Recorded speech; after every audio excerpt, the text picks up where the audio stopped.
Teman-teman sekalian, hari ini saya baru bertemu dengan teman-teman BKN bersama tim dari Kemenpan RB. Setelah saya banyak sekali mendapatkan masukan baik lewat media sosial maupun langsung kepada saya terkait dengan passing grade yang seleksi ikut di P3K.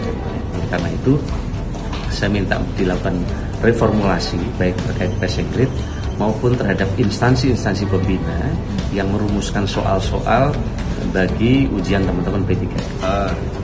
Atas saran Pak Menteri, BKN akan melakukan pertama simulasi untuk melihat seberapa jauh afirmasi-afirmasi itu bisa dilakukan. Afirmasi itu terutama untuk passing grade dan juga untuk banyak permintaan tentang afirmasi tentang masa kerja dari tenaga honorer itu yang sedang kami lakukan simulasi. Nanti kalau hasilnya sudah ada, kami akan sampaikan Pak Menteri untuk bisa dijadikan kebijakan dari Kemenpan. Ya.